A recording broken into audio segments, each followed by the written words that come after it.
It is safe to say that 2010 has seen its share of explosions in the first-person shooter realm. What better way to ring in the new year than with another explosion? As the 2010 gaming season draws to a close, EA DICE decided to end the year by releasing the download add-on expansion, Battlefield Bad Company 2 Vietnam. This purely multiplayer add-on expansion features 4 new maps, with an additional map lined up for release when the player community reaches 69 million player actions. Set in a Vietnamese jungle backdrop, with a smattering of straw hut villages, rice paddies, tunnels, trenches, rivers, and more, these new maps provide a whole new experience separate from the more open maps of Bad Company 2.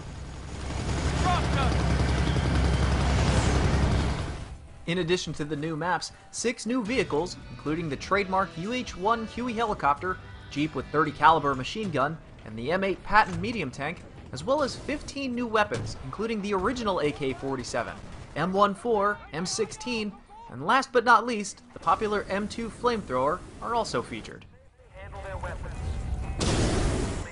To further make the expansion appealing, players, depending on rank, will also be able to use all of the new weapons, allowing them to immediately experience the game's full potential. However, this should not deter new players by any means. The Vietnam add-on in essence puts everyone on the same playing field, with scaling back of secondary functions such as better sights and weapon detachments. Remaining true to the time period, players will also notice the lack of high-tech gadgetry such as the handy red dot sight and reliable tracer dart gun. This may cause some initial shock for those heavily reliant on those attachments, but the developers have improved the overall weapon handling, which eases the transition from present day to the Vietnam era. The absence of these sight attachments, with the exception of sniper rifles, also provides greater balance for each weapon and really forces the player to rely on the iron sights. Furthermore, the individual recoil of each weapon is a lot more apparent, and it's unique to every individual weapon, which enhances the overall realism of the entire game. The gameplay itself remains virtually the same, as you have the typical modes such as Conquest and Rush. However, the experience feels unique to the original title.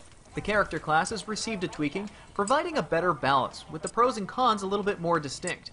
In addition to the development of new and unique maps, a new assortment of character models with new voiceovers also supplement the originality of this expansion. Vietnam also includes an extensive soundtrack, incorporating a compilation of music from the 60s and 70s, which can be accessed in-game while driving vehicles.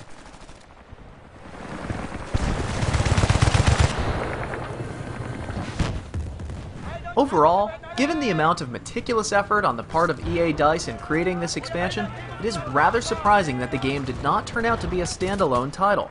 The best word to describe the entire Vietnam experience is smooth. From the new environments, to the handling of the weapons, and the intensity of the firefights, players will be happy with this worthwhile purchase, as you will be getting more than what you paid for from this $15 price tag.